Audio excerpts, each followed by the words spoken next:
Afternoon. Good afternoon, ma'am. Good afternoon. Prayer start ചെയ്തോളൂ.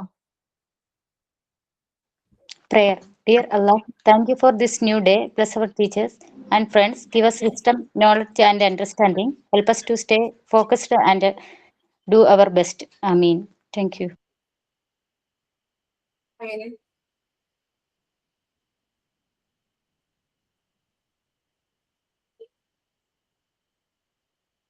Sign in. Good afternoon, everyone. Today we warmly welcome Mildred ma'am to our online MT class. We are happy to have you with us, ma'am. We look forward to a wonderful session. Thank you. hot. Don't try to be perfect, just try to be better than you were yesterday. Thank you.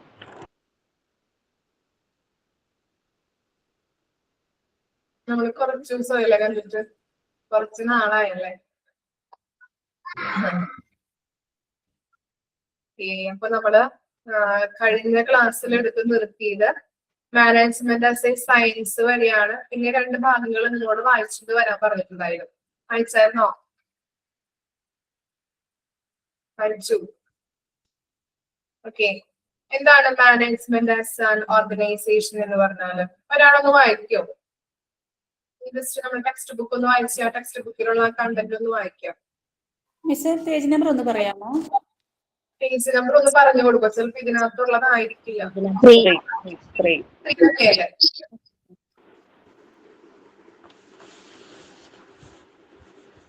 വായിച്ചോട്ടെ ma'am. Management as an organization. As an organization, management is about accomplishing formal structures and an installation based on a mission or goals, objectives, targets, functions, and tasks. For example, social and welfare organizations in government management can refer to education and health services, whilst public security management services could refer to the police and military. Thank you, ma'am. Okay. എന്താ മനസ്സിലായേ management as an organisation എന്ന് പറഞ്ഞപ്പോ? Management ഒരു സംഘടനയുടെ ഘടനയായിട്ട് സ്ട്രക്ചറായി കാണും. Formal structure ഉണ്ടാവും അല്ലെ?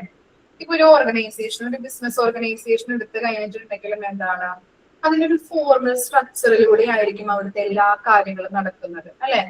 ഇപ്പോ top level ഉണ്ട്, മിഡിൽ ലെവൽ ഉണ്ട്, ലോവർ ലെവൽ ഉണ്ട്. അവിടെ ഇപ്പൊ ടോപ്പ് ലെവലിലായാലും അവിടുത്തെ മാനേജേഴ്സ് അല്ലെ, സിഇഒ അങ്ങനെയുള്ളവരാണ് ടോപ്പ് ലെവലിൽ. മിഡിൽ ലെവലിലാവുമ്പോൾ ഡിഫറെന്റ് ഡിപ്പാർട്ട്മെന്റ്സ് ഉണ്ട്, പർച്ചേസിങ്, സെയിൽസ്, മാർക്കറ്റിംഗ്, അങ്ങനെ ഡിഫറെന്റ് ഡിപ്പാർട്ട്മെന്റ്സ് ഉണ്ട്. അവിടുത്തെ എംപ്ലോയീസ് ഉണ്ട്, ഡിപ്പാർട്ട്മെന്റ് മാനേജേഴ്സ് ഉണ്ടാവും. ഏറ്റവും ലോവർ ലെവലിൽ വരുന്നതാണ് എംപ്ലോയീസ് എന്ന് പറയുന്നത്. അപ്പോ ഓരോ സ്ട്രക്ചർ ഉണ്ടാവും ഓരോ കാര്യങ്ങൾ നടപ്പിലാക്കുന്നതിനും. ഓരോ കാര്യങ്ങൾ അവിടെ പുതിയ പുതിയ ഇന്നോവേഷൻസ് ആയാലും പുതിയ പുതിയ ടെക്നോളജീസുകളൊക്കെ കൊണ്ടുവന്ന് അതൊക്കെ പ്ലാൻ ചെയ്ത് അതൊക്കെ എങ്ങനെയാണ് നമുക്ക് നമ്മുടെ എന്താണ് ഓർഗനൈസേഷൻ ഒരു ഗോൾ ഉണ്ടാവും അല്ലെ? മിഷൻ ഉണ്ടാവും, വിഷൻ ഉണ്ടാവും, ഗോൾ ഉണ്ടാവും, ഒബ്ജക്റ്റീവ്സ് ഉണ്ടാവും. ഇതൊക്കെ അച്ചീവ് ചെയ്യുന്നത് എങ്ങനെയാണ്? ഒരു പ്രത്യേക സ്ട്രക്ചറിലൂടെയാണ് എല്ലാം അവർ അച്ചീവ് ചെയ്യുന്നത്. ആ ഫോർമൽ ആയിട്ടുള്ള സ്ട്രക്ചറിലൂടെ ഓരോ കാര്യങ്ങളും ചെയ്ത് പ്രൊസീജിയേഴ്സ്, ഇപ്പൊ ഇന്നത് ചെയ്ത് ഇന്നത്, അത് കഴിഞ്ഞാൽ ഇന്നത്, അങ്ങനെയുള്ള ഓരോ പ്രൊസീജിയറിലൂടെയാണ് അവർ ഓരോ കാര്യങ്ങളും ചെയ്ത് അവരുടെ ഗോൾ ആയാലും മിഷൻ ആയാലും അച്ചീവ് ചെയ്യുന്നത്. അപ്പൊ അതിൽ പറയുന്നുണ്ട് എന്താണ്, പോലീസ് അല്ലെ? എക്സാമ്പിൾ പറഞ്ഞു കഴിഞ്ഞാൽ ചിലപ്പോൾ മനസ്സിലാവില്ല. എന്താണ് അതിൽ പറയുന്നത്? ജസ്റ്റ് ഒന്ന് പറയാം. പോലീസ് ആയാലും അതുപോലെ തന്നെ മിലിറ്ററിയുടെ കാര്യങ്ങളൊക്കെ അവിടെ പറയുന്നുണ്ട്. പോലീസ് ആയിക്കോട്ടെ, മിലിറ്ററീസ് ആയിക്കോട്ടെ, എഡ്യൂക്കേഷണൽ ഇൻസ്റ്റിറ്റ്യൂഷൻസ് ആയിക്കോട്ടെ, മിലിറ്ററി മേഖലകളായിക്കോട്ടെ, അവർക്ക് എല്ലാവർക്കും എന്തുണ്ടെന്നാണ് പറയുന്നത്? ഒരു വിഷൻ ഉണ്ട്, ഗോൾ ഉണ്ട്, എല്ലാം ഉണ്ട് അല്ലെ? അതൊക്കെ അച്ചീവ് ചെയ്യുന്ന രീതിയിൽ അതൊക്കെ അച്ചീവ് ചെയ്യാൻ വേണ്ടതായിട്ടുള്ള ഒരു പ്രത്യേകത രീതിയിലുള്ള ഒരു സ്ട്രക്ചർ ഉണ്ട്. ആ സ്ട്രക്ചറിലൂടെയാണ് അവർ ഓരോ കാര്യങ്ങളും ചെയ്ത് അവരുടെ ഗോൾ അച്ചീവ് ചെയ്യുന്നത് എന്ന് പറയുന്നത്. ഓക്കെ, അതാണ് മാനേജ്മെന്റ് ആസ് ആൻ ഓർഗനൈസേഷൻ എന്ന് പറയുന്നത്. ക്ലിയർ ആയോ? ഇനി വേറൊരു എക്സാമ്പിൾ പറയാം. ഗ്രീടെക് എന്ന കമ്പനി, ഓക്കെ, ഗ്രീടെക് എന്ന കമ്പനി ഒരു എക്കോ ഫ്രണ്ട്ലി ആയിട്ട് പ്രൊഡക്ട്സുകൾ പ്രൊഡ്യൂസ് ചെയ്യുന്നുണ്ട്. എക്കോ ഫ്രണ്ട്ലി ആയിട്ട് പ്രൊഡക്റ്റുകൾ പ്രൊഡ്യൂസ് ചെയ്യുന്നു. അപ്പോ അവിടെ എന്താണ്, എല്ലാ കാര്യങ്ങളും നോക്കി നടത്തുന്ന ഒരു മാനേജ്മെന്റ് ടീം ഉണ്ട്. അവരാണ് എല്ലാ കാര്യങ്ങളും നോക്കി നടത്തുന്നതായാലും ഓരോ കാര്യങ്ങളും ഗൈഡൻസ്, എംപ്ലോയീസിന് ഗൈഡൻസ് കൊടുക്കുന്നതായാലും അതുപോലെ തന്നെ ഓരോ കാര്യങ്ങളിലും ഇപ്പോ പ്രൊഡക്ഷനും മാർക്കറ്റിംഗ്, ഫിനാൻസ്, ഹ്യൂമൻ റിസോഴ്സ്, ഇതൊക്കെ എല്ലാ കാര്യങ്ങളും ഓരോ ഡിപ്പാർട്ട്മെന്റുകളുണ്ട്. ഇങ്ങനെയുള്ള പ്രൊഡക്ഷൻ ഡിപ്പാർട്ട്മെന്റുകളുണ്ട്, മാർക്കറ്റിംഗ് ഡിപ്പാർട്ട്മെന്റുകളുണ്ട്, അതുപോലെ തന്നെ ഫിനാൻസ് ഡിപ്പാർട്ട്മെന്റുകൾ ഉണ്ടാവും, ഹ്യൂമൻ റിസോഴ്സ് ഡിപ്പാർട്ട്മെന്റുകൾ ഉണ്ടാവും. ഈ ഡിപ്പാർട്ട്മെന്റുകളിലൊക്കെ എല്ലാ കാര്യങ്ങളും നോക്കി നടത്തുന്നത് ആരാണ്? ഈ എന്താണ് ഈ മാനേജ്മെന്റ് ടീമാണ്. ഓക്കെ, അപ്പോ ഈ മാനേജ്മെന്റ് ടീം പറയുന്നത് അനുസരിച്ചിട്ടാണ് ഇവർ ഓരോ കാര്യങ്ങളും ചെയ്യുന്നത്. അപ്പൊ എന്ത് ചെയ്യുന്നത്? നമുക്ക് എന്താണ് ഒരു എക്കോ ഫ്രണ്ട്ലി ആയിട്ടുള്ള ഒരു പ്രൊഡക്റ്റ് പ്രൊഡ്യൂസ് ചെയ്യണം എന്നുള്ളതാണ് അവരുടെ ലക്ഷ്യം. അപ്പൊ അവരെന്ത് ചെയ്യുന്നുണ്ട്? ആദ്യം എന്ത് ചെയ്യും? ഗോൾസ് സെറ്റ് ചെയ്യും അല്ലെ? അതിനുള്ള കാര്യങ്ങൾ ഗോൾസ് നമ്മൾ സെറ്റ് ചെയ്യുന്നു. അതിനുള്ള റിസോഴ്സസുകൾ ആവശ്യമാണ് അല്ലെ? അസംസ്കൃത വസ്തുക്കള്, ലേബേഴ്സ് ആവാം, അതിന്റെ ഇപ്പോ ആ പ്രൊഡക്റ്റ് പ്രൊഡ്യൂസ് ചെയ്യുന്നതിന് വേണ്ടതായിട്ടുള്ള മെഷീൻസ്, അസംസ്കൃത വസ്തുക്കള്, അങ്ങനെയുള്ള എല്ലാ കാര്യങ്ങളും അലോക്കേറ്റ് ചെയ്യണം. അതുപോലെ തന്നെ ഈ മെറ്റീരിയൽസും ലേബേഴ്സും മാത്രം ഉണ്ടായിട്ട് കാര്യമില്ല. എന്താണ്? എല്ലാവരും ഒരുമിച്ച് ചേർന്ന് പ്രവർത്തിച്ചാൽ മാത്രമാണ് ഒരു ഫൈനൽ പ്രൊഡക്റ്റ് ആക്കി മാറ്റാനായിട്ട് പറ്റുള്ളൂ അല്ലെ? എല്ലാവരുടെയും ഒരു കോർഡിനേഷൻ ആവശ്യമാണ്. ഇനി അതാണ് ഇത് മൂന്നാമത് പറയുന്നത്, കോർഡിനേറ്റിംഗ് എഫേർട്ട്. ഇനി എന്താണ്? ലാസ്റ്റ് എന്ത് ചെയ്യുന്നുണ്ട്? അവരുടെ പെർഫോമൻസ് അവർ അച്ചീവ് ചെയ്യും അല്ലെ? പെർഫോമൻസ് അവർ മോണിറ്റർ ചെയ്യുന്നുണ്ട്. ഓരോ എംപ്ലോയീസിന്റെ പെർഫോമൻസ് ഈ മാനേജ്മെന്റ് ടീം എന്ത് ചെയ്യുന്നുണ്ട്? മോണിറ്റർ ചെയ്യും. ഇനി അവരുടേതായിട്ടുള്ള രീതിയിൽ അവർ മോണിറ്റർ ചെയ്യുന്നു. മോണിറ്റർ ചെയ്തിട്ട് അവർക്ക് എന്തെങ്കിലുമൊക്കെ ഗൈഡൻസ് കൊടുക്കേണ്ടതായിട്ടുണ്ടോ, മോട്ടിവേഷൻസ് കൊടുക്കേണ്ടതായിട്ടൊക്കെ ഉണ്ടെങ്കിൽ ഗൈഡൻസ് കൊടുക്കുന്നു. ഇത് ഇങ്ങനെയല്ല ചെയ്യുന്നത്, ഇങ്ങനെ ചെയ്യണം അല്ലെ? അതുപോലെ തന്നെ മോട്ടിവേഷൻസ് ഒക്കെ കൊടുത്തു കഴിഞ്ഞിട്ടുണ്ടെങ്കിൽ എന്താണ്, അവർക്ക് നല്ല രീതിയിലുള്ള വേണ്ട എല്ലാ കാര്യങ്ങളും ചെയ്തു കൊടുത്തു കഴിഞ്ഞാൽ അവർക്ക് ജോലി ചെയ്യാനായിട്ട് നല്ല രീതിയിൽ അവർക്കൊരു ഹാപ്പിനെസ് ഉണ്ടാവും. അതുപോലെ തന്നെ നമ്മളെ അറിയുന്നുണ്ട്, നമ്മളുടെ കൂടെ നിൽക്കുന്നുണ്ട് എന്നുള്ള ഒരു രീതിയിൽ ഒരു ഫീലിങ്സ് ഒക്കെ എംപ്ലോയീസിന് ഉണ്ടാവും. അപ്പൊ എന്താണ്, അവരുടേതായിട്ടുള്ള രീതിയിൽ അവർക്ക് ജോലി ചെയ്യാനും ആ പ്രൊഡക്റ്റ് ഫിനിഷ്ഡ് പ്രൊഡക്റ്റ് ആക്കി മാറ്റാനായിട്ടും നല്ല രീതിയിൽ സാധിക്കുന്നു. അപ്പൊ അതാണ് പറയുന്നത്, ഒരു സ്ട്രക്ചർ ഉണ്ട്. നമ്മൾ പറഞ്ഞു ഓർഗനൈസേഷനിൽ ഒരു മാനേജ്മെന്റ് ടീം ഉണ്ട്. അവരുണ്ടാക്കുന്നത് എന്താണ്? ഒരു എക്കോ ഫ്രണ്ട്ലി ആയിട്ടുള്ള ഒരു പ്രൊഡക്റ്റ് ആണ്. അപ്പൊ ഈ പ്രൊഡക്റ്റ് ഉണ്ടാക്കുന്നതിന് വേണ്ടിയിട്ട് ആരൊക്കെ വേണം? പല ഡിപ്പാർട്ട്മെന്റുകളുണ്ട് അല്ലെ? ഈ ഡിപ്പാർട്ട്മെന്റുകളിൽ അവർക്ക് അവരുടേതായിട്ടുള്ള ജോലികളും കാര്യങ്ങളൊക്കെ ഉണ്ട്. ഒരു സ്ട്രക്ചറിലാണ് ഇവർ പോകുന്നത്. എങ്ങനെയാണ്? ആദ്യം ഗോൾ സെറ്റ് ചെയ്തു അല്ലെ? ഗോൾ സെറ്റ് ചെയ്തു, അലൊക്കേഷൻ ഓഫ് റിസോഴ്സസുകൾ, ആ പ്രൊഡക്റ്റിന് വേണ്ടതായിട്ടുള്ള റിസോഴ്സസുകൾ അലൊക്കേറ്റ് ചെയ്യുന്നു. അതിനുശേഷം ഓരോ കാര്യങ്ങളും കോർഡിനേറ്റ് ചെയ്യണം അല്ലെ? എംപ്ലോയീസ് ആവാം. ഇനി ഒരു എംപ്ലോയീസ് അല്ലെങ്കിൽ ഒരു ഡിപ്പാർട്ട്മെന്റ് മാറി നിന്ന് കഴിഞ്ഞിട്ടുണ്ടെങ്കിൽ ആ പ്രൊഡക്റ്റ് ഫിനിഷ്ഡ് ആക്കാൻ പറ്റുമോ? ഇല്ല. എല്ലാവരും കോർഡിനേറ്റ് ചെയ്തുകൊണ്ട് പ്രവർത്തിച്ചാൽ മാത്രമാണ് ആ പ്രൊഡക്റ്റുകൾ നല്ല രീതിയിൽ ഫിനിഷ് ആക്കാനായിട്ടും നമ്മുടെ കമ്പനിയുടെ ഗോള് അച്ചീവ് ചെയ്യാനായിട്ടും പറ്റുള്ളൂ. അതുപോലെ തന്നെ പെർഫോമൻസ്, ഓരോ ഡിപ്പാർട്ട്മെന്റിന്റെയും ഓരോ എംപ്ലോയീസിന്റെയും പെർഫോമൻസ് ഇടയ്ക്കിടെ മോണിറ്റർ ചെയ്യണം, നിരീക്ഷിച്ചുകൊണ്ടേയിരിക്കണം. എന്നാൽ മാത്രമാണ് ചിലപ്പോൾ അവർ ചെയ്യുന്ന വല്ല തെറ്റുകളോ കുറ്റങ്ങളോ കുറവുകളോ ഒക്കെ ഉണ്ടെങ്കിൽ പറഞ്ഞു കൊടുത്തത് നമുക്ക് ശരിയാക്കാനായിട്ട് പറ്റുള്ളൂ. അപ്പൊ അതാണ് പറയുന്നത്, മാനേജ്മെന്റ് ടീം ഉണ്ടാവും, ഓരോ സ്ട്രക്ചറിൽ ആയിരിക്കും പോകുന്നത്. അതാണ് മാനേജ്മെന്റ് ആസ് ആൻ ഓർഗനൈസേഷൻ എന്ന് പറയുന്നത്. ഒരു ഫോർമൽ സ്ട്രക്ചർ ഉണ്ടാവും. ആ സ്ട്രക്ചറിലാണ് അവർ എന്ത് ചെയ്യുന്നത്? അവരുടെ ഗോള്, മിഷൻ, വിഷൻ ഇതൊക്കെ അച്ചീവ് ചെയ്തെടുക്കുന്നത്. ക്ലിയർ ആണോ? Yes, ma'am. ഇനി നെക്സ്റ്റ് ആണ് മാനേജ്മെന്റ് ആസ് ആൻ പേഴ്സൺ. ഒരാളൊന്ന് വായിച്ചേ, വേറൊരാള് ആരെങ്കിലും ഇപ്പം വായിക്കാട്ടോ. Management as a person. Management may be seen as a person or group of people. For example, a teacher could say, the school management has changed the timetable in the middle of the term. This could imply the head alone or to all the senior staff, or it could refer to the members of the board of governors or school committee. In schools with several approved staff, a senior management team might be termed in much the same way as a government has a cabinet of ministers. Okay, എന്തായാലും സിയ മനസ്സിലായേ? Management may be seen, ഒരു വ്യക്തിയെ വേണമെങ്കിലും management ആയിട്ട് പറയാം. അതിനൊരു example ആണ് school management ഒരു middle of the term ആയപ്പോഴത്തേക്കും ടൈം ടേബിൾ ചേഞ്ച് ചെയ്തു. അത് ഒരു വ്യക്തി ആവാം, ഹെഡ് ആവാം, അല്ലെങ്കിൽ സീനിയർ സ്റ്റാഫ് ആകാം, അല്ലെങ്കിൽ ഗവർണർ, സ്കൂൾ കമ്മിറ്റിയോ ഗവർണറോ ഒക്കെ ആകാം. ഇതിനെയൊക്കെയാണ് മാനേജ്മെന്റ് ആസ് എ പേഴ്സൺ എന്ന് പറയുന്നത് എന്ന് എനിക്ക് മനസ്സിലായി. ഓക്കെ, അവിടെ പറയുന്നത് എന്താണ്? ഈ ഇവിടെ മാനേജ്മെന്റ് എന്ന് പറയുമ്പോൾ ചിലവര് അസ്യൂം ചെയ്യുന്നത് ഒരു വ്യക്തിയായിരിക്കാം, ഒരു പേഴ്സണെ ആയിരിക്കാം, അല്ലെങ്കിൽ ഒരു ഗ്രൂപ്പ് ഓഫ് പീപ്പിളിനെ ആയിരിക്കാം. അവിടെ പറയുന്നുണ്ടല്ലേ എന്താണ്, അവിടെ ടൈം ടേബിൾ ഉണ്ടാക്കുന്നതുമായിട്ട് ബന്ധപ്പെട്ടിട്ടുള്ള ഒരു എക്സാമ്പിൾ ആണ് കൊടുത്തിരിക്കുന്നത്. മിഡിൽ ടേം ആയപ്പോൾ എന്ത് ചെയ്തു, ടൈം ടേബിൾ ചേഞ്ച് ചെയ്യാൻ വേണ്ടതായിട്ടുള്ള ഒരു ടൈം ടേബിൾ ഉണ്ടാക്കണം. ടൈം ടേബിൾ ചേഞ്ച് ചെയ്യുകയാണ്, അപ്പൊ നമ്മൾ എന്ത് ചെയ്യണം, ടൈം ടേബിൾ ഉണ്ടാക്കണം അല്ലെ.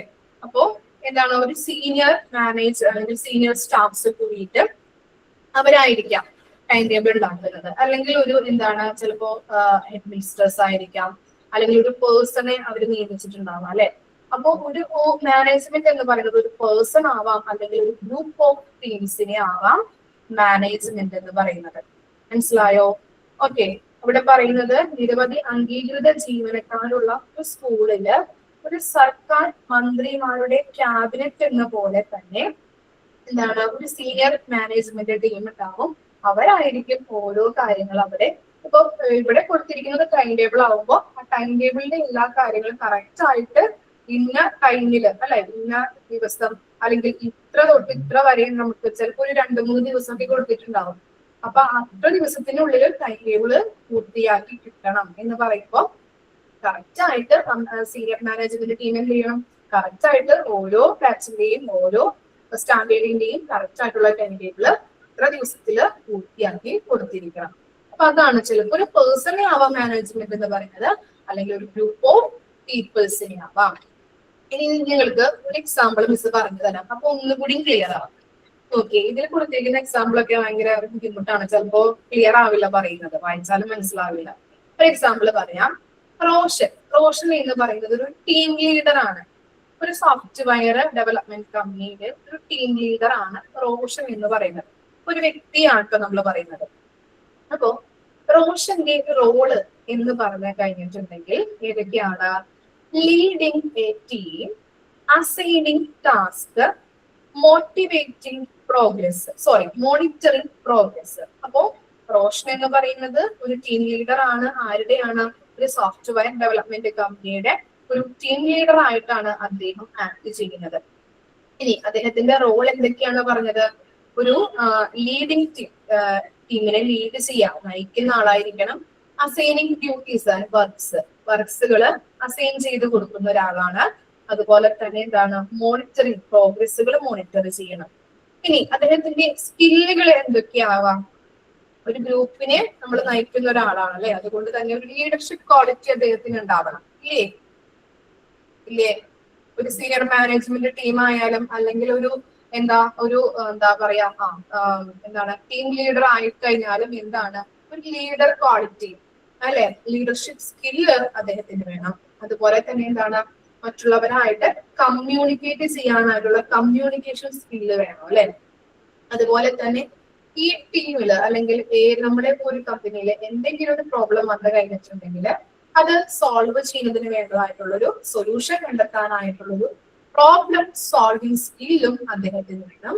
അതുപോലെ തന്നെ തീരുമാനങ്ങൾ അപ് ടു ഡേറ്റ് ആയിട്ട് തീരുമാനങ്ങൾ എടുക്കാനുള്ള കഴിവും അദ്ദേഹത്തിന് ഉണ്ടായിരിക്കണം. അപ്പൊ ഒരു ടീം ലീഡർ ആയിരിക്കണം, കമ്മ്യൂണിക്കേഷൻ സ്കില്ല് വേണം, അതുപോലെ തന്നെ പ്രോബ്ലം സോൾവിങ് സ്കില്ല് വേണം, ഡിസിഷൻ മേക്കിംഗ് സ്കില്ല് അദ്ദേഹത്തിന് വേണം. ഇനി ഇങ്ങനെ ഒരാള് നമ്മുടെ മാനേജ്മെന്റ് ടീമില് അല്ലെങ്കിൽ ടീം ലീഡർ ആയിട്ടുണ്ടെങ്കിൽ നമുക്ക് കിട്ടുന്ന ഒരു ഔട്ട്കം അല്ലെങ്കിൽ കമ്പനിക്ക് കിട്ടുന്ന ഒരു ഔട്ട്കം എന്തൊക്കെയായിരിക്കാം? കറക്റ്റ് ടൈമില് അല്ലെ, എന്താണ് ഡെലിവർ പ്രൊജക്ട് ഓൺ ടൈം അല്ലെ, പറഞ്ഞിരിക്കുന്ന ടൈമിനുള്ളിൽ 3 ദിവസത്തിനുള്ളിൽ ടൈം ടേബിൾ ഉണ്ടാക്കിയിരിക്കണം എന്ന് പറഞ്ഞു കഴിഞ്ഞിട്ടുണ്ടെങ്കിൽ ആ ടൈമിൽ തന്നെ HMന്റെ കയ്യിൽ ടൈം ടേബിൾ കിട്ടും അല്ലെ. 3 ദിവസം കഴിഞ്ഞ് 4ാമത്തെ ദിവസം കാലത്ത് HM വരുന്ന ടൈമിൽ തന്നെ എന്ത് ചെയ്യും? ആ ടൈം ടേബിൾ കിട്ടിയിരിക്കും അല്ലെ. Deliver project on time. ഇനി എന്താ? Improve team morale. അതുപോലെ തന്നെ നമ്മുടെ കൂടെ വർക്ക് ചെയ്യുന്ന ആളുകൾക്ക് കറക്റ്റ് ആയിട്ടുള്ള കോൺഫിഡൻസ് കൊടുക്കുക, മോട്ടിവേഷൻ കൊടുക്കുക, എൻകറേജ്മെന്റ് അല്ലെ, ഇങ്ങനെയുള്ള ധൈര്യം അതുപോലെ തന്നെ മോട്ടിവേഷൻസ് ഒക്കെ കൊടുത്തു കഴിഞ്ഞാല് നമ്മളുടെ സ്കില്ല് വർദ്ധിക്കാനായിട്ട് നല്ല രീതിയിലുള്ള പെർഫോമൻസ് നമുക്ക് അത് പെർഫോം ചെയ്തുകൊണ്ട് നമ്മുടെ ഗോള് അച്ചീവ് ചെയ്യാനായിട്ട് ഹെൽപ്പ് ചെയ്യുന്നു. അപ്പൊ അത് എന്താണ് പറയുന്നത്? Improve team മൊറേല്. മൊറേൽ എന്ന് പറഞ്ഞു കഴിഞ്ഞാല് മനോധൈര്യം, അതുപോലെ മോട്ടിവേഷൻ, കോൺഫിഡൻസ്, ഇതൊക്കെയാണ് മൊറേൽ എന്ന് പറയുന്നത് കേട്ടോ. അങ്ങനെയുള്ള രീതിയിലുള്ള എംപ്ലോയീസിനെ അവർക്ക് ധൈര്യം കൊടുക്കുക, അതുപോലെ തന്നെ മോട്ടിവേഷൻസ് കാര്യങ്ങളൊക്കെ കൊടുക്കുക. ടീം ലീഡർ ആയതുകൊണ്ട് തന്നെ അങ്ങനെ കൊടുക്കുമ്പോൾ എന്താണ്, നല്ല രീതിയിലുള്ള ഒരു പെർഫോമൻസ് അവരുടെ കയ്യിൽ നിന്ന് അച്ചീവ് ചെയ്യാനായിട്ട് പറ്റും. പിന്നെന്താ, ഇൻക്രീസ് ക്ലയന്റ് സാറ്റിസ്ഫാക്ഷൻ. നമ്മളിവിടെ പറഞ്ഞു എന്താണ്, ഒരു പ്രൊജക്ടിന്റെ ഒരു കറക്റ്റ് ആയിട്ടുള്ള ഒരു പ്രൊജക്ടിന്റെ ലീഡർ ആണ് അല്ലെ. അപ്പൊ പ്രൊജക്ട് കറക്റ്റ് ടൈമിൽ എത്തിച്ച് നമ്മൾ കറക്റ്റ് ആയിട്ട് കൊടുക്കണം. നിങ്ങൾ സിനിമയിലൊക്കെ കണ്ടിട്ടില്ലേ പ്രൊജക്ട് വർക്കുകൾ കറക്റ്റ് ആയിട്ട്. അപ്പോ ക്ലയന്റ് എന്ന് പറഞ്ഞാൽ എന്താണ്, കറക്റ്റ് ആയിട്ട് അവർക്ക് കിട്ടിക്കഴിഞ്ഞിട്ടുണ്ടെങ്കിൽ ക്ലയന്റിന്റെ സാറ്റിസ്ഫാക്ഷൻ ഡെവലപ്പ് ചെയ്യാനായിട്ട് അല്ലെങ്കിൽ ഇൻക്രീസ് ചെയ്യാനായിട്ട് ഹെൽപ്പ് ചെയ്യുന്നു. ഇത്തരം കാര്യങ്ങളാണ് ഔട്ട്കം ആയിട്ട് കമ്പനിക്ക് കിട്ടുന്നത്. എന്തൊക്കെയാണ്, കറക്റ്റ് ടൈമില് ഓൺ ടൈമില് പ്രൊജക്ട് എന്ത് ചെയ്യുന്നുണ്ട്, ഡെലിവറി ചെയ്ത് കൊടുക്കും അല്ലെ. അതുപോലെ തന്നെ എംപ്ലോയീസിന് കൂടെ വർക്ക് ചെയ്യുന്ന ആളുകൾക്ക് കോൺഫിഡൻസ് കൂട്ടി കൊടുക്കുന്നുണ്ട്, മോട്ടിവേഷൻ പ്രൊവൈഡ് ചെയ്യുന്നുണ്ട്. അതുപോലെ അപ്പോ അങ്ങനെ ചെയ്യുമ്പോൾ നമ്മുടെ ടീമിന്റെ എന്ത് ചെയ്യുന്നുണ്ട്, ടീമിന്റെ മൊറയിൽ ഇൻക്രീസ് ആവാനായിട്ട് സഹായിക്കുന്നു. അതുപോലെ തന്നെ നമ്മുടെ ക്ലയന്റിന്റെ സാറ്റിസ്ഫാക്ഷൻ ഇൻക്രീസ് ആവാനായിട്ട് ഹെൽപ്പ് ചെയ്യുന്നുണ്ട്. നമ്മുടെ കമ്പനി മറ്റൊരാൾക്കൊക്കെ വേണ്ടിയിട്ട് ഇങ്ങനെ പ്രൊജക്ട് വർക്ക് ചെയ്യാറുണ്ട് അല്ലെ, അതിനെയാണ്. അപ്പം മറ്റൊരാളെയാണ് നമ്മൾ ക്ലയന്റ് എന്ന് പറയുന്നത് കേട്ടോ. ക്ലയന്റിന്റെ സാറ്റിസ്ഫാക്ഷൻ ഇൻക്രീസ് ചെയ്യാനായിട്ട് ഹെൽപ്പ് ചെയ്യുന്നു. അതാണ് മാനേജ്മെന്റ് ആസ് ആൻ പേഴ്സൺ എന്ന് പറയുന്നത്. ക്ലിയർ ആയോ? ഓക്കെ, വായിച്ചു നോക്കിയേ. Management as an organisation, management as A person. വായിച്ചു നോക്കാം കേട്ടോ.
വായിച്ചു കഴിഞ്ഞോ?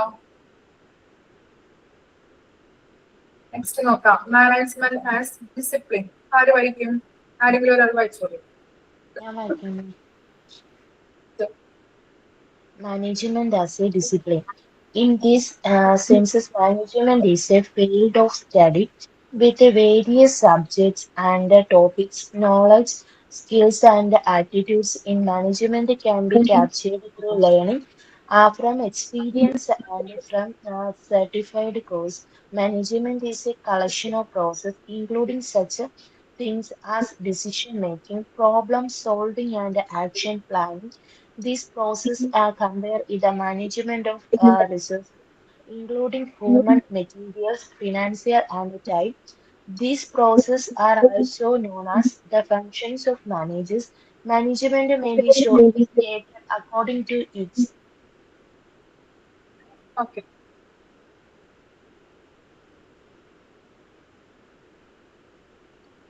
മാനേജ്മെന്റ് ആസ് എ ഡിസിപ്ലിൻ എന്ന് പറഞ്ഞാൽ, ഡിസിപ്ലിൻ എന്ന് പറഞ്ഞു കഴിഞ്ഞിട്ടുണ്ടെങ്കിൽ ചിട്ട അല്ലെങ്കിൽ പരിശീലനം എന്നൊക്കെയാണ് അതിന്റെ മീനിങ് വരുന്നത്.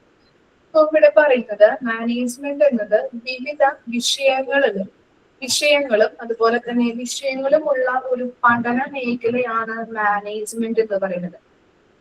നമ്മൾ എങ്ങനെയാണ് പല പഠനത്തിലൂടെയും ലേണിങ്ങിലൂടെയും അതുപോലെ തന്നെ പല എക്സ്പീരിയൻസിലൂടെയും അതുപോലെ തന്നെ പല സർട്ടിഫൈഡ് കോഴ്സുകളിലൂടെയൊക്കെ മാനേജ്മെന്റിനെ കുറിച്ചിട്ട് കൂടുതൽ നമ്മൾ പഠിക്കുന്നുണ്ട് അല്ലെ. നമുക്ക് ഇപ്പോ ബികോം എടുത്തവർക്ക് കൂടുതൽ മാനേജ്മെന്റിനെ കുറിച്ച് അറിയാൻ പറ്റും. അതിലൂടെ അവരുടെ ബുക്ക് തന്നെയുണ്ടല്ലോ മാനേജ്മെന്റിനെ പറ്റിയിട്ട്. കൂടുതൽ അതിൽ ആഴ്ന്നിറങ്ങി പഠിക്കാനായിട്ട് പല ലേൺ ബേസിസിലൂടെയും അതുപോലെ തന്നെ പല കോഴ്സിലൂടെയൊക്കെ നമ്മൾ മാനേജ്മെന്റ് എന്താണ്, മാനേജ്മെന്റിന്റെ ഫങ്ഷൻസ് എന്താണ്, അങ്ങനെയുള്ള പല കാര്യങ്ങളെ കുറിച്ച് നമ്മൾ പഠിക്കുന്നുണ്ട്. അതുപോലെ തന്നെ മാനേജ്മെന്റ് എന്ന് പറഞ്ഞു കഴിഞ്ഞിട്ടുണ്ടെങ്കിൽ പ്രക്രിയകളുടെ പ്രോസസ്, കളക്ഷൻ ഓഫ് പ്രോസസ് എന്ന് പറയുന്നത് പ്രക്രിയകളുടെ ഒരു ശേഖരമാണ് എന്ന് പറയുന്നത്. അതുപോലെ decision making, problem solving, action പ്ലാനിങ്ങിനൊക്കെ ഈ മാനേജ്മെന്റ് സഹായിക്കുന്നുണ്ട്. നമ്മൾ കണ്ടുപോലെ പല മാനേജ്മെന്റ് ആർട്ട്, സയൻസ്, അതുപോലെ തന്നെ പേഴ്സൺ, ഓർഗനൈസേഷൻ, ഇതിലൊക്കെ നമ്മൾ കണ്ടു എന്താണ്, എന്തെങ്കിലും ഒരു പ്രോബ്ലങ്ങൾ വന്നു കഴിഞ്ഞിട്ടുണ്ടെങ്കിൽ തീരുമാനങ്ങൾ എടുക്കാനായിട്ടായാലും പ്രോബ്ലം അത് സോൾവ് ചെയ്യാനായിട്ടും അതുപോലെ അപ്ഡേറ്റ് ആയിട്ട് ഒരു പ്ലാനിങ് എടുക്കാനായിട്ടായാലും ഈ മാനേജ്മെന്റ് സഹായിക്കുന്നുണ്ടെന്നാണ് പറയുന്നത്. അതുപോലെ മാനേജ്മെന്റ് റിസോഴ്സസ്, മാനേജ്മെന്റിൽ ഉൾപ്പെടുന്ന റിസോഴ്സുകളെ കുറിച്ച് പറയുന്നുണ്ട്. എന്തൊക്കെയാണ്? ഹ്യൂമൻസ്, മെറ്റീരിയൽസ്, ഫിനാൻസ്, ടൈം, അങ്ങനെയുള്ള കാര്യങ്ങളാണ് മാനേജ്മെന്റ് റിസോഴ്സുകളൊക്കെ ആയിട്ട് വരുന്നത്. ഒന്ന് ജസ്റ്റ് ഒന്ന് അണ്ടർലൈൻ ചെയ്ത് വെക്കാം കേട്ടോ. പിന്നെ എന്താണ് management? This process are also known as functions of managers പറയുന്നുണ്ട്. Okay, management shortly stated according to its. Okay, അപ്പോ ഡിസിപ്ലിൻ എന്ന് പറഞ്ഞാൽ നമ്മൾ കണ്ടു വിവിധ വിഷയങ്ങൾ ഉൾപ്പെടുന്ന ഒരു പഠന മേഖലയാണ് ഈ മാനേജ്മെന്റ് എന്ന് പറയുന്നത്. അപ്പൊ ഫോർ എക്സാമ്പിൾ പറയാം, ഒരു നിശ്ചിത സമയപരിധിക്കുള്ളിലും ബജറ്റിലും ഒരു നിർമ്മാണ പദ്ധതി പൂർത്തിയാക്കുക എന്നതാണ് ഒരു പ്രൊജക്ട് മാനേജറുടെ ചുമതല. ഓക്കെ, ഒരു കമ്പനിയിൽ ഒരു പ്രൊജക്ട് മാനേജർ ഉണ്ട് എന്ന് വിചാരിക്കാം. അയാളുടെ ചുമതല എന്ന് പറഞ്ഞു കഴിഞ്ഞാല് എന്താണ്? ഒരു നിശ്ചിത സമയപരിധി കൊടുത്തിട്ടുണ്ടാവും. സമയപരിധിക്കുള്ളിലും ബജറ്റിലും ഒരു നിർമ്മാണ പദ്ധതി പൂർത്തിയാക്കുക എന്നതാണ് ഇദ്ദേഹത്തിന്റെ ഡ്യൂട്ടി എന്ന് പറയുന്നത്. ഓക്കെ, അപ്പോ ആ അദ്ദേഹം മാനേജർ എന്ന് പറയുന്ന ആള് അല്ലെങ്കിൽ മാനേജർ പിന്തുടരേണ്ട പ്രിൻസിപ്പിൾസ് എന്തൊക്കെയാവണം? അപ്പൊ ചിട്ടയായിട്ടുള്ള രീതിയിലായിരിക്കും അയാൾ ഓരോ കാര്യങ്ങളും ചെയ്യുന്നത്. ആ മാനേജർ, ഓർഗനൈസേഷന്റെ മാനേജർ എന്ന് പറയുന്ന അദ്ദേഹം അല്ലെങ്കിൽ പ്രൊജക്ട് മാനേജർ എന്ത് ചെയ്യുന്നുണ്ട്? ഒരു ചിട്ടയായ രീതിയിലായിരിക്കും എല്ലാ കാര്യങ്ങളും ചെയ്യുന്നത് അല്ലെ. ഡിസിപ്ലിൻ എന്ന് പറഞ്ഞാൽ ഒരു ചിട്ട അല്ലെങ്കിൽ പരിശീലനം എന്നൊക്കെയാണ് മീനിങ് വരുന്നത്. അപ്പൊ ഒരു എക്സാമ്പിൾ പറഞ്ഞതാണ് മിസ്. എന്താണ്? ഒരു നിശ്ചിത സമയപരിധിക്കുള്ളിലും ബഡ്ജറ്റിലും ഒരു നിർമ്മാണ പദ്ധതി പൂർത്തിയാക്കുക എന്നതാണ് പ്രൊജക്ട് മാനേജറുടെ ലക്ഷ്യം അല്ലെങ്കിൽ ചുമതല എന്ന് പറയുന്നത്. അപ്പൊ അദ്ദേഹം പിന്തുടരുന്ന പ്രിൻസിപ്പിൾ എന്തൊക്കെയാണെന്നാണ് കൊടുത്തിരിക്കുന്നത്. ഒരു ചിട്ടയായ രീതിയിലാണ് അദ്ദേഹം എന്ത് ചെയ്യുന്നത്? ഓരോ കാര്യങ്ങളും ചെയ്യുന്നത്. ഫസ്റ്റ് എന്ത് ചെയ്യുന്നുണ്ട്? നമ്മൾ എന്താ ചെയ്യാം? ഒരു കാര്യം അല്ലെങ്കിൽ എന്തെങ്കിലും ഒരു കാര്യം ഏൽപ്പിച്ചിട്ടുണ്ടെങ്കിൽ അതിനെക്കുറിച്ച് നമ്മൾ പ്ലാനിങ് നടത്തും അല്ലെ. ഫസ്റ്റ് കാര്യം എന്താന്ന് പറഞ്ഞത്? പ്ലാനിങ് ആണ്. അപ്പോ എന്തിനെല്ലാം പറ്റിയിട്ട് നമ്മൾ പ്ലാൻ ചെയ്യുന്നുണ്ട്, ആ പ്രൊജക്ട് മാനേജർ എന്തിനെല്ലാം പറ്റിയിട്ടാണ് നിശ്ചിത സമയപരിധി കൊടുത്തിട്ടുണ്ട്, നിശ്ചിത ബഡ്ജറ്റിലും എന്ത് കൊടുക്കണം, ഒരു നിർമ്മാണ പദ്ധതി പൂർത്തിയാക്കണം എന്നതാണ് അദ്ദേഹത്തിന്റെ ചുമതലയായിട്ട് വരുന്നത്. അപ്പോ അദ്ദേഹം എന്തൊക്കെ കാര്യങ്ങളാണ് തയ്യാറാക്കുന്നത് അല്ലെങ്കിൽ പ്ലാൻ ചെയ്യുന്നത് എന്നുള്ളതാണ് ഫസ്റ്റ് പോയിന്റിൽ പറയുന്നത്.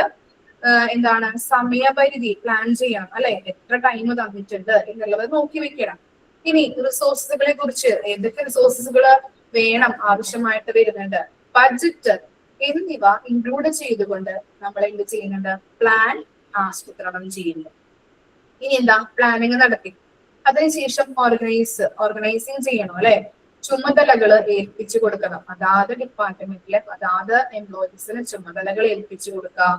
അതുപോലെ റിസോഴ്സസുകൾ അനുവദിക്കല്, അവർക്ക് എന്താണ് ചുമതലകൾ ഏൽപ്പിച്ചാൽ മാത്രം പോരാ, അവരുടെ ഡ്യൂട്ടീസ് ചെയ്യാൻ വേണ്ടതായിട്ടുള്ള റിസോഴ്സസുകൾ അവർക്ക് അനുവദിച്ചു കൊടുക്കണം അല്ലെ. അതുപോലെ തന്നെ പ്രൊജക്ട് ടീം രൂപപ്പെടുത്തല്, ഒരു പ്രൊജക്ട് ടീം നമ്മൾ ഉണ്ടാക്കിയെടുക്കണം. ഒരു പ്രൊജക്ട് ടീമിനെ ഉണ്ടാക്കിയിട്ട് അവർക്ക് ഓരോ കാര്യങ്ങളും ചെയ്ത് ഓരോ റിസോഴ്സസുകൾ അവർക്ക് ചെയ്യേണ്ടതായിട്ടുള്ള ജോലികൾ ചെയ്യാനായിട്ടുള്ള റിസോഴ്സസുകൾ കൊടുക്കാം. അതുപോലെ തന്നെ അവർക്ക് ഓരോരുത്തർക്കും ചുമതലകൾ ഏൽപ്പിച്ചു കൊടുക്കാം. പ്ലാനിങ് കഴിഞ്ഞു, ഓർഗനൈസിങ് കഴിഞ്ഞു. ഇനി എന്താ, കൺട്രോളിങ് എന്ന് പറഞ്ഞാൽ എന്താണ്, പ്രോഗ്രസ് ഒബ്സർവിങ്. അവർ ചെയ്യുന്ന ജോലികള് ഓരോന്നും ഒബ്സർവ് ചെയ്യാം. പ്രോഗ്രസ് ഉണ്ടോ, നമുക്ക് നമ്മുടെ കമ്പനിയിലേക്ക് അത് സക്സസ്ഫുൾ ആവോ, ഇവര് ചെയ്യുന്നത് എന്തെങ്കിലും കംപ്ലൈന്റ് ഉണ്ടോ, എന്തെങ്കിലും ഗൈഡൻസ് കൊടുക്കണോ, അങ്ങനെയുള്ള കാര്യങ്ങൾ ഒബ്സർവ് ചെയ്തുകൊണ്ടേയിരിക്കാം. ചെലവുകൾ ട്രാക്ക് ചെയ്യാം, കോസ്റ്റ് എത്ര വരുന്നുണ്ട്, അവർ ചെയ്യുന്ന റിസോഴ്സുകൾ ഉപയോഗിച്ച് ചെയ്യുന്ന ഓരോ പ്രവർത്തനങ്ങളിലും കോസ്റ്റ് വരുന്നുണ്ടോ, കോസ്റ്റ് കൂടുന്നുണ്ടോ, കമ്പനിക്ക് നഷ്ടം വരോ എന്നുള്ളത്. ഇനി ആവശ്യാനുസരണം ക്രമീകരണങ്ങൾ വരുത്താം. ഇനിയിപ്പോ കോസ്റ്റ് കൂടിക്കഴിഞ്ഞിട്ടുണ്ടെങ്കിൽ കോസ്റ്റ് കുറച്ചു കൊണ്ടുവരാം, ആവശ്യാനുസരണം ക്രമീകരണങ്ങൾ വരുത്താം. ഇനി ലീഡിങ് എന്ന് പറഞ്ഞാൽ എന്താണ്, ഗൈഡൻസ് ആൻഡ് മോട്ടിവേഷൻസ്. ഓരോ ഗൈഡൻസ് എംപ്ലോയീസിന് വേണ്ടതായിട്ട് കൊടുക്കേണ്ടതായിട്ടുള്ള ഗൈഡൻസ് പ്രൊവൈഡ് ചെയ്യാം, മോട്ടിവേഷൻസ് കൊടുക്കാം. അങ്ങനെ കൊടുത്തു കഴിയുമ്പോൾ എന്താണ്, നമ്മുടെ കമ്പനി ഒരു സക്സസിലേക്ക് എത്തും അല്ലെ. നമ്മുടെ ചുമതല എന്താണോ, ഈ പ്രൊജക്ട് മാനേജറെ ഏൽപ്പിച്ച ചുമതല എന്താണോ, അത് ഓരോ കാര്യങ്ങൾ പ്ലാൻ ചെയ്ത് ഓർഗനൈസ് ചെയ്ത് അത് കൺട്രോളിങ് ചെയ്ത് ഓരോ കാര്യങ്ങൾ അവർക്ക് ഗൈഡൻസും കാര്യങ്ങളൊക്കെ കൊടുത്തു വരുമ്പോൾ ആ ഒരു പ്രൊജക്റ്റ് ആണെങ്കിൽ അത് സക്സസ്ഫുള്ളിലേക്ക് എത്താനായിട്ട് ഹെൽപ്പ് ചെയ്യുന്നുണ്ട്. അപ്പൊ എന്താണ്, ഒരു ചിട്ടയായിട്ടുള്ള രീതിയിലാണ് അദ്ദേഹം കടന്നു വന്നത് അല്ലെ. ഒരു ചിട്ടയായിട്ടുള്ള രീതിയിൽ ഒരു സ്റ്റെപ്പിലൂടെയാണ് അദ്ദേഹം പോയത് അല്ലെ. അദ്ദേഹത്തിന്റെ ചുമതല കംപ്ലീറ്റ് ആക്കിയത് അല്ലെ. ആദ്യം പ്ലാനിങ് ചെയ്തു, പിന്നീട് ഓർഗനൈസ് ചെയ്തു, കോർഡിനേറ്റ് ചെയ്തു, കൺട്രോളിങ് ചെയ്തു, ഡയറക്റ്റ് ചെയ്തു. ക്ലിയർ ആയോ?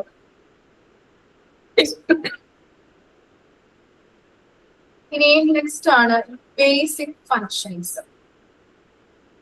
ഓക്കെ, ബേസിക് ഫങ്ഷൻസ് നിങ്ങൾക്ക് തന്നെ പറയാൻ പറ്റും. ഒന്ന് വായിച്ചു നോക്കിയേ, 2 മിനിറ്റ് സമയം തരാം, നിങ്ങൾക്കൊന്ന് എക്സ്പ്ലെയിൻ ചെയ്യാൻ പറ്റുമോ നോക്കൂ കേട്ടോ. ഒന്ന് വായിച്ചു നോക്കാം, എക്സ്പ്ലെയിൻ ചെയ്യാൻ പറ്റുമോ നോക്കാം.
വായിച്ചു കഴിഞ്ഞോ? Yes, ma'am. എക്സ്പ്ലെയിൻ ചെയ്യാൻ പറ്റുമോ ആർക്കെങ്കിലും? ഞാൻ ചെയ്യട്ടെ മാം. കാര്യം ചെയ്തോളൂ. Basic roles. Interpersonal. Roles that involves coordination and interaction with the employees. അതായത് ഓക്കെ മാം. ബേസിക് ഫങ്ഷൻസ് ആണ് മിസ് പറഞ്ഞത്. അത് നമ്മൾ പറഞ്ഞിട്ടുണ്ടായിരുന്നില്ല. ആണോ? ഓക്കെ ഓക്കെ, അത് ഞാൻ പറയാം മാം. പറയാൻ പറ്റുമോ? വായിച്ചു നോക്കണോ? ടൈം വേണോ? എൻ്റെ സിസ്റ്റേഴ്സ് ഒന്ന് പറഞ്ഞു നോക്കാം, ശ്രമിക്കാം. Management operates through the basis function planning, organising, coordinating, commanding and controlling. അതായത് മാനേജ്മെൻറ്റിന് ബേസിക് ആയിട്ടുള്ള 5 ഫങ്ഷൻസ് ഉണ്ട്. അതായത് planning, organise, coordinating and commanding and controlling. First one, planning.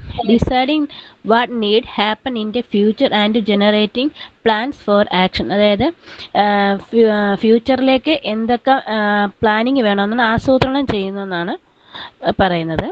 Next ആണ് ഓർഗനൈസിങ്. ഓർഗനൈസ് എന്ന് പറഞ്ഞാൽ ഷുവർ ഹ്യൂമൻ മനുഷ്യരും മനുഷ്യോദര റിസോഴ്സസിനെ കുറിച്ചുള്ള കാര്യങ്ങൾ സംഘടിപ്പിക്കുക.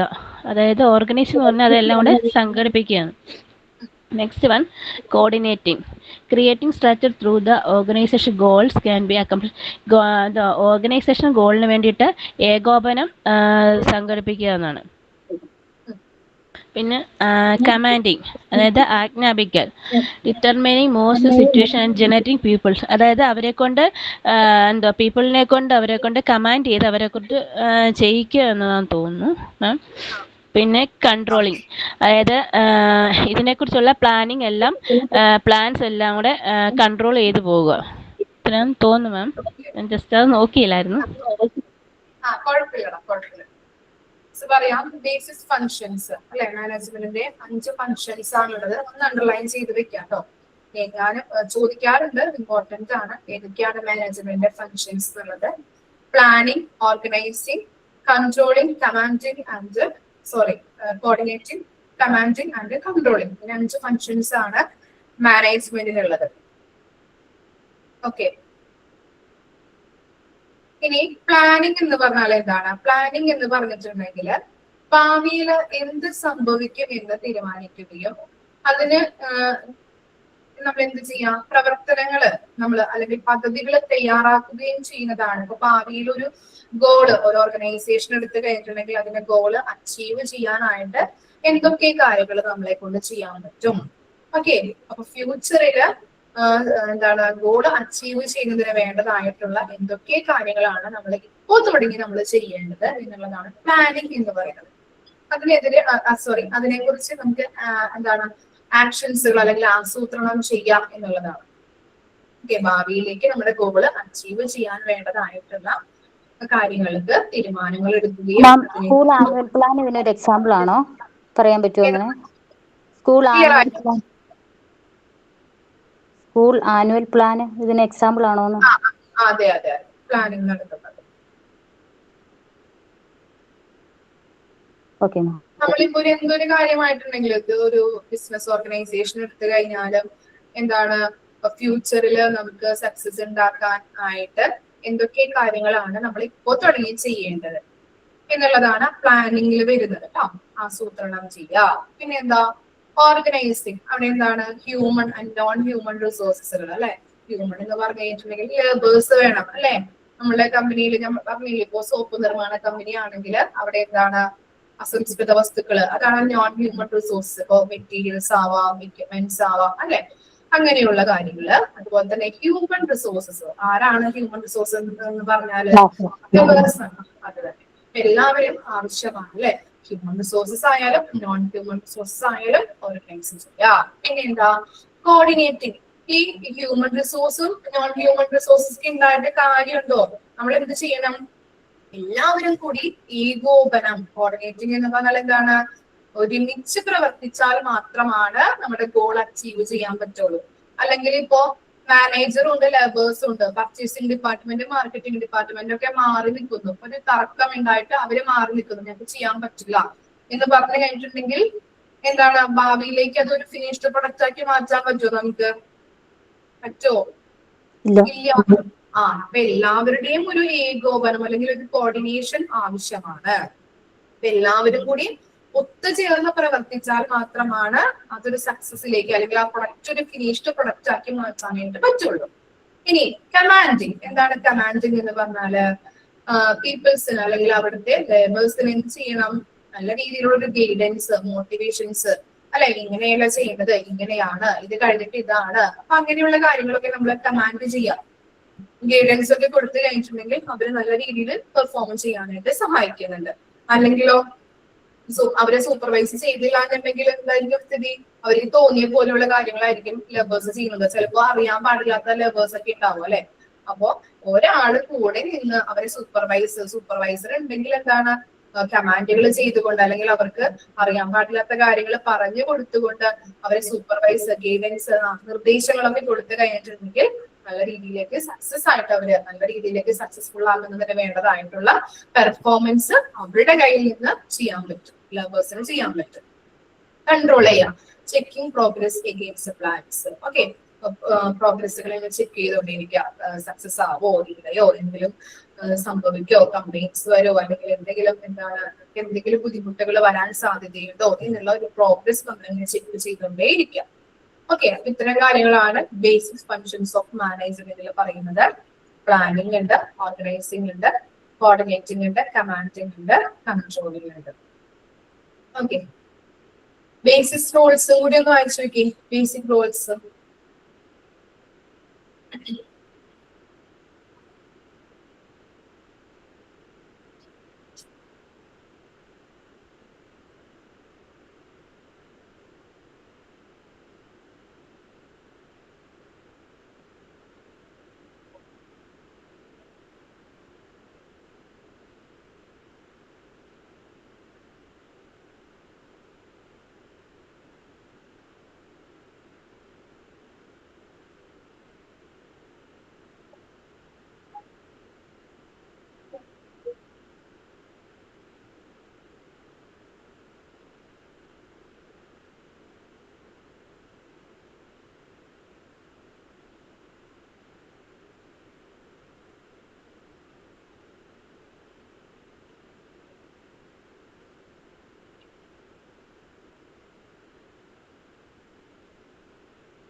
ആർക്ക് പറയാൻ പറ്റും? ബേസിക് റോൾ ഞാൻ പറയാമോ? Basic roles: interpersonal roles that involve coordination and interaction with the employees. അതായത് ഇന്റർപേഴ്സണൽ റോൾ എന്ന് പറഞ്ഞാൽ ജീവനക്കാരുമായിട്ടുള്ള ബന്ധം പുലർത്തലും ഏകോപനം നടത്തലൊക്കെ, ഒരുമിച്ച് കൂട്ടലൊക്കെ. Informational roles that involve handling, sharing and analysing information. വിവരങ്ങൾ ശേഖരിക്കല്, പങ്കുവയ്ക്കലും വിശകലനം ചെയ്യലൊക്കെ. Decisional roles that require decision making. പ്രധാന തീരുമാനങ്ങൾ എടുക്കലും പ്രശ്നങ്ങൾക്ക് പരിഹാരം കണ്ടെത്തുന്നതൊക്കെ. Thank U.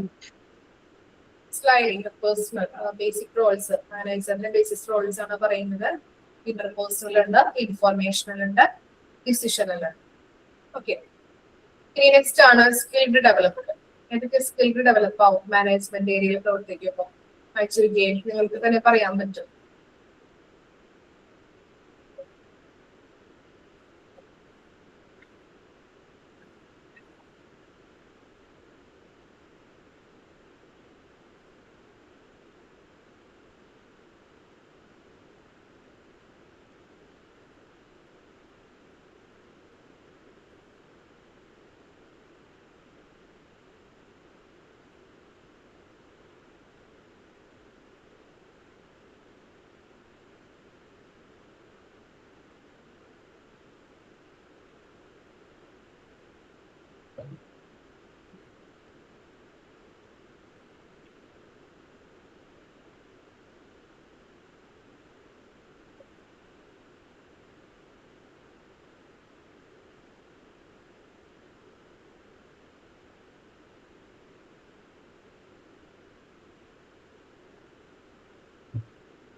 മനസ്സിലായി പറയാട്ടോ.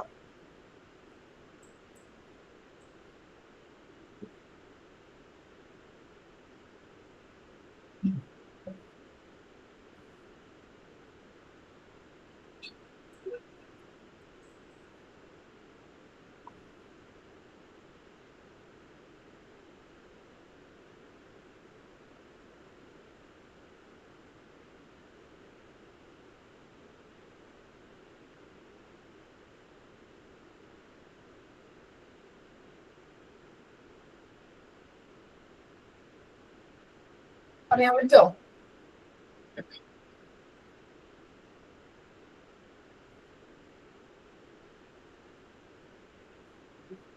ആർക്കും പറയാൻ പറ്റില്ല? മിസ് എന്ന് പറയണോ?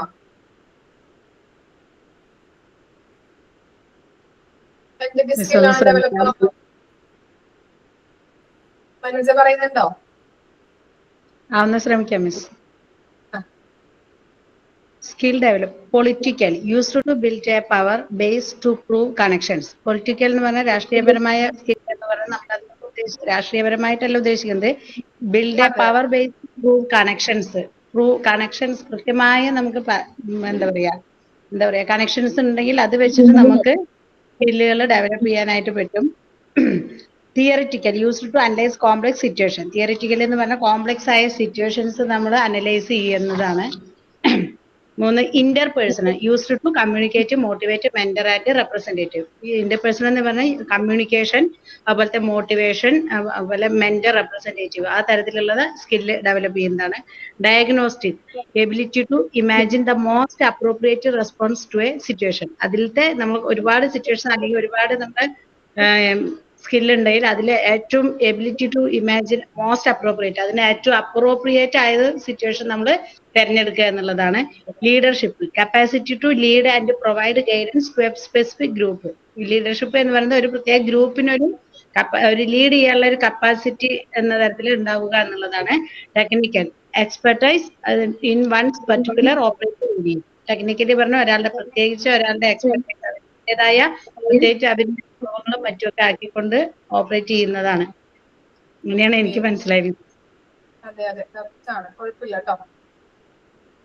പൊളിറ്റിക്കൽ ആയിട്ടുള്ള സ്കില്ല് ഡെവലപ്പ് ആവും, തിയറിറ്റിക്കൽ ആയിട്ടുള്ള സ്കില്ല്, അതുപോലെ ഇന്റർപേഴ്സണൽ.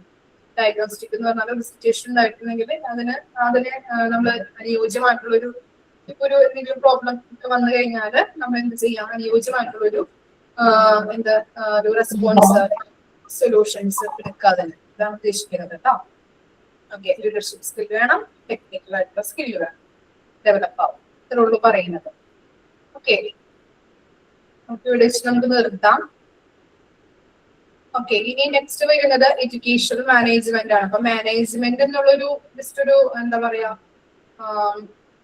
കൺസെപ്റ്റ് കഴിഞ്ഞു. നമ്മൾ എഡ്യൂക്കേഷൻ മാനേജ്മെന്റിലോട്ട് വരുന്നുണ്ട് കേട്ടോ. മാനേജ്മെന്റ് എന്ന് പറഞ്ഞത് നിങ്ങൾക്ക് മനസ്സിലായല്ലോ എന്തൊക്കെയാണെന്നുള്ളത്, അതിന്റെ ഫങ്ഷൻസ്, അതുപോലെ തന്നെ നമ്മൾ കുറെ കാര്യങ്ങൾ അല്ലെ, സ്കില്ല്, റോൾ, ഇതൊക്കെ നമ്മൾ പഠിച്ചു. ഇനി വരുന്നത് എഡ്യൂക്കേഷനുമായിട്ട് വരുമ്പോൾ എങ്ങനെയാണ് എഡ്യൂക്കേഷൻ മാനേജ്മെന്റ് എന്താണ്, അതിന്റെ നീഡ്, സ്കോപ്പ്, ഇതൊക്കെയാണ്. സെമിനാർ ഒന്ന് എടുക്കാൻ പറ്റുമോ നിങ്ങൾക്ക്? എഡ്യൂക്കേഷൻ മാനേജ്മെന്റ് സെമിനാർ തരട്ടെ? എടുക്കാം. ഓക്കെ, ആരെടുക്കും? Education management nature and scope, education management focus on, 3 കാര്യങ്ങൾ മാത്രം. ഒരാള് ആരെടുക്കും? പേര് പറഞ്ഞോളൂ. ഞാൻ എടുക്കാം മാം. 1 മിനിറ്റ് മിസ് ഒരു പേൻ എടുത്തിട്ട് വരട്ടെ. 1 മിനിറ്റ്.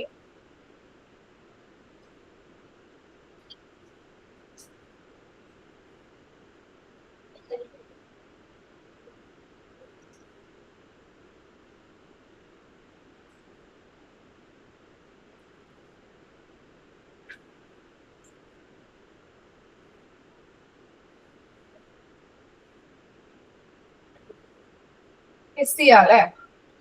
റസിയ. ഓക്കെ. ഇനി എഡ്യൂക്കേഷൻ മാനേജ്മെന്റ് എയിംസ്, സിമ്പിൾ ആയിട്ടുള്ള ടോപ്പിക് ആണ് കേട്ടോ. പോർഷൻസ് കണ്ട് പേടിക്കേണ്ട, സിമ്പിൾ ആയിട്ടുള്ള ടോപ്പിക്സ് ആണ്. കൊമേഴ്സുമായിട്ട് ബന്ധപ്പെട്ടവർ ആർക്കെങ്കിലും എടുക്കാം, എളുപ്പമാണ്. അനജെടുക്കോ?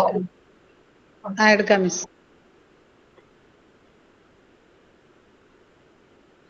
അത് ഏതുവരെ എടുക്കണം മിസ്? ഞാൻ പറയാം.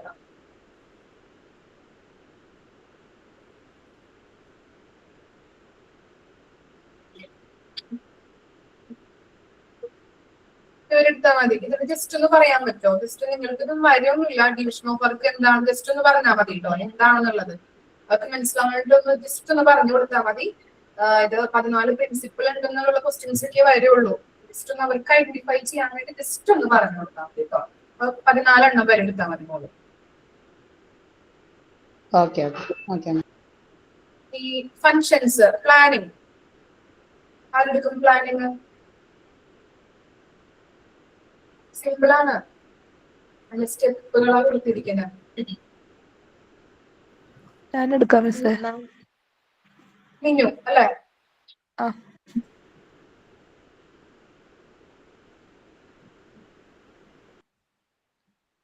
അറിയില്ലെങ്കിൽ മിസ് പറഞ്ഞു തരാം കേട്ടോ. ഞാൻ നിങ്ങൾ പറഞ്ഞു കഴിഞ്ഞിട്ട് ഞാൻ വേണമെങ്കിൽ ഞാൻ പറഞ്ഞോളാം അവരോട്, മനസ്സിലായാന്നുണ്ടെങ്കിൽ കേട്ടോ. പേടിക്കൊന്നും വേണ്ട.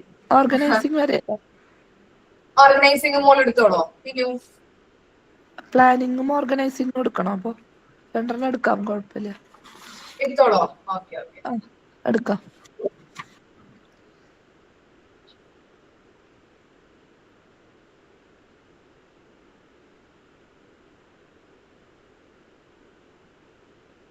ഓക്കെ.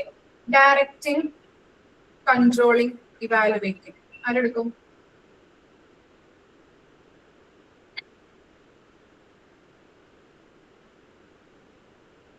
Directing, controlling, evaluating. ഞാൻ എടുക്കാം മാം. ഷമീമ അല്ലേ? ഷമീമ. നെക്സ്റ്റ് മൺഡേക്കല്ലേ മാം? മൺഡേക്ക് മതി. ഒരു ദിവസം ഒരാള് മതി കേട്ടോ. 2 ആള് റെഡി ആയിട്ട് ഇരുന്നു. ഇനി എങ്ങാനും ഒരാളെ കഴിയുകയാണെങ്കിൽ നമുക്ക്. മാം മൺഡേ ഞങ്ങൾക്ക് എക്സാം ആണ്, അപ്പൊ ക്ലാസ് ഉണ്ടാവോ? നൈറ്റിലാണ് എക്സാം? നൈറ്റിലാണല്ലേ? ചിലപ്പോൾ ഉണ്ടാവാൻ അറിയില്ല കേട്ടോ മിസ്സേ, അറിയില്ല എങ്ങനെയാന്നുള്ളത് അറിയില്ല കേട്ടോ. അതുപോലെ തന്നെ 23rd ഞങ്ങളുടെ ഫൈനൽ എക്സാം തുടങ്ങേ ഡിപ്ലോമയുടെ. അപ്പോഴും ഇൻഫർമേഷൻ അറിയിക്കും, എനിക്ക് അറിയില്ല. ക്ലാസ് ഉണ്ടാകാൻ സാധ്യതയില്ല, ചിലപ്പോ അറിയില്ല. ഇനി വൈകുന്നേരം ആയതുകൊണ്ട് അറിയില്ല എങ്ങനെയാണെന്നുള്ളത്. ബാക്കി മിസ് നോക്കിയിട്ട് പിന്നെ സെമിനാർ തരാം കേട്ടോ. ഇത്ര വരെ നമുക്ക് എടുക്കാം. അപ്പൊ റസിയ, വനജ, ഉണ്ടായിരുന്നു. ചിലപ്പോ ക്ലാസ് ഉണ്ടാവില്ല, മിസ്സിന് അറിയില്ലടാ, അതുകൊണ്ടാണ്. M12 ഉണ്ടായിരുന്നു, MT12 ഉണ്ടായിരുന്നു. നീ പറയുന്നത് ക്ലിയർ ആവുന്നില്ല. നിങ്ങൾ 12th ബാച്ചിനെ എക്സാമിന്റെ എന്തൊക്കെ ക്ലാസ് ഉണ്ടായിരുന്നു? ഉണ്ടായിരുന്നല്ലേ? അപ്പൊ ചിലപ്പോ ഉണ്ടാവും. നൈറ്റ് ആയതുകൊണ്ടാണ്, അതാണ് മിസ് പറഞ്ഞത്, ഡൗട്ട് വന്നു മിസ്സിന്. നൈറ്റ് ആയതുകൊണ്ടാണ്. ഡേ ടൈമിലാണെങ്കിൽ കുഴപ്പമുണ്ടായിരുന്നില്ല, ക്ലാസ് ഉണ്ടാവില്ലായിരുന്നു. നൈറ്റ് ആയതുകൊണ്ട് മിക്കവാറും ചിലപ്പോ ഉണ്ടാവും. പിന്നെ പി ജിയിൽ കുറച്ച് സ്റ്റുഡൻസ് രണ്ട് ക്ലാസ് ഉണ്ടായിരുന്നു. 2 ക്ലാസ് 2 ക്ലാസ് ഉണ്ടായിരുന്നു. ആ ഓക്കെ, ചോദിക്കാം. മിക്കവാറും ഉണ്ടാവാൻ ചാൻസ് ഉണ്ട്. അപ്പൊ മിനി പറഞ്ഞല്ലോ ഉണ്ടായിട്ടുണ്ടായിരുന്നു, അപ്പൊ ചിലപ്പോ ഉണ്ടാവുന്നതായിരുന്നു. നൈറ്റ് ആയതുകൊണ്ടാണ്. അല്ല, അപ്പൊ ഡിപ്ലോമയുടെ ക്ലാസ് തീരുമല്ലേ? നിങ്ങളുടെ ഡിപ്ലോമ അല്ലെ? അപ്പൊ നമുക്ക് ഇത്ര വെച്ച് നിർത്താം. നമ്മൾ എടുത്തത് സ്കിൽ ഡെവലപ്ഡ് വരെ നമ്മൾ എടുക്കുന്നത് നിർത്തിട്ടോ. ബാക്കിയുള്ള ക്ലാസ്സിൽ അപ്പൊ നെക്സ്റ്റ് സെമിനാർ എടുക്കാനായിട്ട് തയ്യാറായിട്ട് വരാം കേട്ടോ. Okay, first. അപ്പോ സെമിനാർ റിപ്പോർട്ട് എഴുതണം കേട്ടോ. ഇൻട്രൊഡക്ഷൻ വേണം, കണ്ടന്റ്, ഒരു കൺക്ലൂഷൻ. എങ്ങനെയാണ് അറിയാലോ നിങ്ങൾക്ക്. റിപ്പോർട്ട് ചെയ്താ അതിവിടെ പ്രസന്റ് ചെയ്യാം. ഓക്കെ, അപ്പോ നെക്സ്റ്റ് ക്ലാസ്സിൽ കാണാം കേട്ടോ. Thank you. Thank you ma'am. Thank you, ma'am.